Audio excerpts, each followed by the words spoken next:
Hi all, നമ്മുടെ കൂടെ ഉള്ളത് ജിബി സാരി ദേവിയാണ്.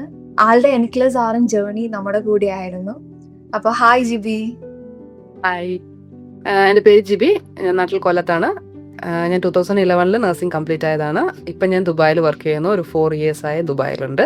വീട്ടിൽ മമ്മി, ചേച്ചി. എൻക്ലസ് ആറിൻ എഴുതുന്നതിന് മുന്നേ എന്തൊക്കെ പേടികൾ ഉണ്ടായിരുന്നു? നമ്മളായിട്ട് കണക്ട് ആവുന്നതിന് മുന്നേ എന്തൊക്കെ പേടികൾ ഉണ്ടായിരുന്നു? എൻക്ലെക്സ് ആർന്ന് പൊതുവെ കേൾക്കുമ്പോഴേ അതൊരു പേടിയുള്ളൊരു ടോപ്പിക്കാണ്. മീൻസ് എല്ലാവരും പറയാറുണ്ട് നല്ല ടഫാണ്, കിട്ടാൻ പാടാണെന്നൊക്കെ പറഞ്ഞു കേട്ടിട്ടുണ്ട്. ജസ്റ്റ് ഒരു ട്രൈ ചെയ്യാൻ നോക്കി കരുതി അങ്ങനെ ചെയ്തത്. നമ്മളെ കുറിച്ച് എങ്ങനെയായിരുന്നു ജിബി അറിഞ്ഞത്? ഫേസ്ബുക്കിൽ കണ്ടിട്ട് ഞാൻ ജസ്റ്റ് ഗൂഗിളിലൊക്കെ സെർച്ച് ചെയ്ത് നോക്കി, റേറ്റിംഗും റിവ്യൂസ് ഒക്കെ നോക്കി, അങ്ങനെയാണ് കോൺടാക്ട് ചെയ്യുന്നത് എഡ്യൂഫോറിനെ. ജോയിൻ ചെയ്തതിന് ശേഷം നമ്മുടെ കസ്റ്റമർ സർവീസ് ഒക്കെ എങ്ങനെയുണ്ടായിരുന്നു? നല്ലതായിരുന്നു. എല്ലാവരും നല്ല രീതിയിൽ കോപ്പറേറ്റ് ചെയ്യുന്നുണ്ടായിരുന്നു. എപ്പോൾ എന്ത് ആവശ്യത്തിന് വിളിച്ചാലും എല്ലാവരും റിപ്ലൈ തരാറുണ്ട്. എന്ത് കാര്യത്തിനായാലും നല്ല സപ്പോർട്ടീവ് ആയിരുന്നു എല്ലാവരും. നമ്മൾ പ്രൊവൈഡ് ചെയ്ത സ്റ്റഡി മെറ്റീരിയലും അതൊക്കെ എങ്ങനെയുണ്ടായിരുന്നു? നമ്മുടെ പോർട്ടലൊക്കെ അടിപൊളി സ്റ്റഡി മെറ്റീരിയൽ. അത് ഞാൻ എൻ്റെ ഒരു ഫ്രണ്ടിനെ ഇങ്ങനെ കാണിച്ചപ്പോൾ പറഞ്ഞു നല്ലതായിട്ട് ചെയ്തിട്ടുണ്ട്. എല്ലാം നല്ല, അതിനകത്തുള്ള പിക്ചറൈസേഷൻ ആയാലും എല്ലാം നമുക്കൊരു ടോപ്പിക് റിലേറ്റഡ് ആയിട്ട് എല്ലാ കാര്യങ്ങളും അതിനകത്ത് അവർ ആഡ് ചെയ്തിട്ടുണ്ട്. നല്ല രീതിയിലായിരുന്നു കോച്ചിങ്ങും കാര്യങ്ങളും എല്ലാം പോകുന്നത്.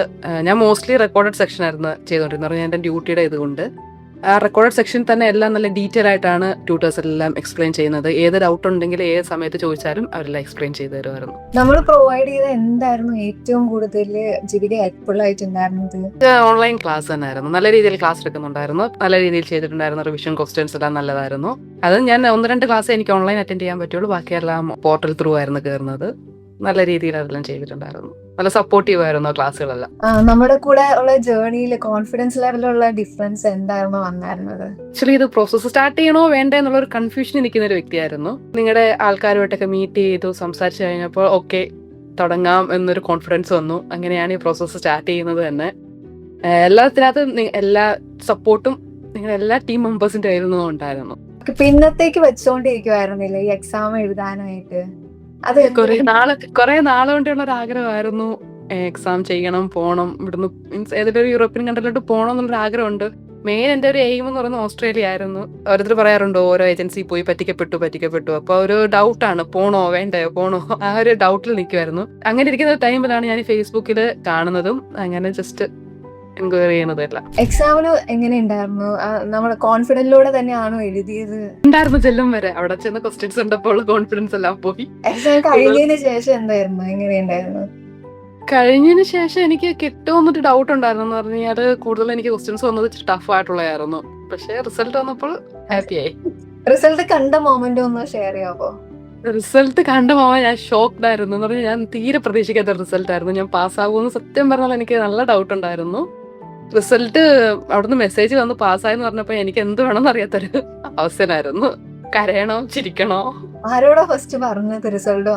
മമ്മിയായിരുന്നു വിളിച്ചത്. ഫസ്റ്റ് ഞാൻ വിളിച്ചത് എന്റെ മമ്മിയാണ്. മമ്മിയടുത്താണ് പറഞ്ഞത്. പാസ്സായതിനു ശേഷം ഈ ലൈഫിൽ എന്തൊക്കെ ചേഞ്ചസ് ആണ്, എന്തൊക്കെ പോസിബിലിറ്റീസ് ആണ് വന്നത്? ചെയ്യാൻ പറ്റുമെന്നൊരു കോൺഫിഡൻസ് വന്നു. ഇനി മുമ്പോട്ട് പോകാം, മുമ്പോട്ടുള്ള പ്രൊസീജിയേഴ്സ് ചെയ്യാൻ പറ്റുമെന്നൊരു കോൺഫിഡൻസ് വന്നു. മീൻസ് ഏറ്റവും ടഫായിട്ടുള്ള ഒരു കാര്യം പാസ്സായപ്പോ പിന്നെ ഇനി എന്തായാലും മുമ്പോട്ട് പോകാമല്ലോ. നമ്മുടെ പ്രോഗ്രാം ആർക്കെങ്കിലും റെക്കമെൻഡ് ചെയ്യോ? എന്താണ് ജിബിയുടെ അഭിപ്രായം? ഫ്രണ്ട്സ് എല്ലാവർക്കും റെക്കമെൻഡ് ചെയ്യും. ഞാൻ ഈവൻ എന്റെ കൂടെ വർക്ക് ചെയ്യുന്ന ഒരു ഡോക്ടറെ അടുത്ത് ഇങ്ങനെ ഇതേക്കുറിച്ച് പറഞ്ഞിട്ടുണ്ട്. ഡോക്ടർ കോൺടാക്ട് ചെയ്യാന്നൊക്കെ പറഞ്ഞു. പക്ഷെ എനിക്കറിയില്ല, ഞാൻ പിന്നെ കണ്ടിട്ടില്ല ഡോക്ടറിനെ. അവരും ഇങ്ങനെ പ്രോസസ്സ് സ്റ്റാർട്ട് ചെയ്യണമെന്നൊക്കെ പറഞ്ഞിരിക്കുകയാണ്. സോ ഞാൻ എല്ലാവർക്കും റെക്കമെൻഡ് ചെയ്യുന്നുണ്ട് നിങ്ങളുടെ ഇത്. എൻക്ലസ് ആറിന് എഴുതുമോ വേണ്ടിയോ എന്നൊക്കെ ഇങ്ങനെ ഡൗട്ട് അടിച്ചിരിക്കുന്ന കുറെ ആൾക്കാരില്ലേ, അവരോട് എന്താണ് പറയാനുള്ളത്? എൻക്ലെക്സ് എന്ന് പറയുന്നത് നല്ലൊരു ഡിസിഷൻ ആണ്. നല്ലൊരു ഏജൻസി ത്രൂ പോവാണെങ്കിൽ നല്ലൊരു ഔട്ട്കം നിങ്ങൾക്ക് കിട്ടും. ഡൗട്ട്ഫുൾ ആയിട്ടൊന്നും ഇരിക്കൊന്നും വേണ്ട. പേടിക്കേണ്ട ഒന്നാണോ എൻക്ലസ് ആറിന്? അല്ല, പേടിക്കേണ്ട ആവശ്യമില്ല.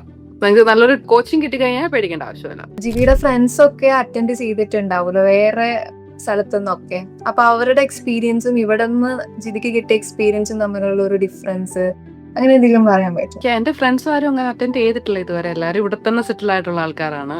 ആരും അങ്ങനെ പുറത്തോട്ട് പോകുന്നതിനൊക്കെ കൂടുതലും പോയിട്ടുള്ളവരെല്ലാം UK ആണ്. എൻക്ലെക്സ് അങ്ങനെ ആരും ചെയ്തതായിട്ട് എനിക്ക് അറിയില്ല. എന്റെ ഫ്രണ്ട്സ് ആരും ഇല്ല. 1-2 പേരിങ്ങനെ ചെയ്യണമെന്ന് പറഞ്ഞ് നിൽക്കുന്നുണ്ട്. പക്ഷെ അവരിങ്ങനെ ഒരു ഡൗട്ട്ഫുൾ ആയിട്ട് നിൽക്കുന്നവരാണ്. അവരോട് ഞാൻ കോൺഫിഡന്റ് ആയിട്ട് എനിക്കിപ്പോൾ പറയാൻ പറ്റും ചെയ്യാനായിട്ട്.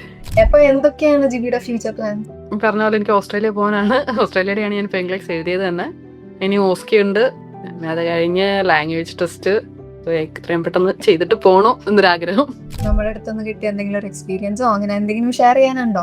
നല്ല സപ്പോർട്ടീവ് ആയിരുന്നു നിങ്ങളുടെ എൻ്റയർ ടീം. ഞാനത് അപ്രീഷിയേറ്റ് ചെയ്യുന്നു. Keep it up. ആർക്ക് എന്ത് ഡൗട്ടോട് വിളിച്ചാലും അതെല്ലാം നിങ്ങൾ ക്ലിയർ ചെയ്യുന്നുണ്ട്. സോ ഞാൻ ഹാപ്പിയാണ് നിങ്ങളുടെ സർവീസിൽ. Thanks for the support. അപ്പോ ആക്ച്വലി ജിബിയുടേത് നമ്മൾ കുറെ ഹാപ്പിയാണ്. ജിബിയുടെ ഭാഗത്തുനിന്നും ജിബി കുറെ എഫേർട്ട് ഇട്ടിട്ടുണ്ട്. ഞങ്ങൾ കുറെ പ്രൗഡാണ്. So happy for you. അപ്പൊ ഇതുപോലെ ഫ്യൂച്ചറിലുള്ള എല്ലാ ഡ്രീംസും സക്സസ്ഫുൾ ആയിട്ട് നടക്കട്ടെ കേട്ടോ. Thank you so much.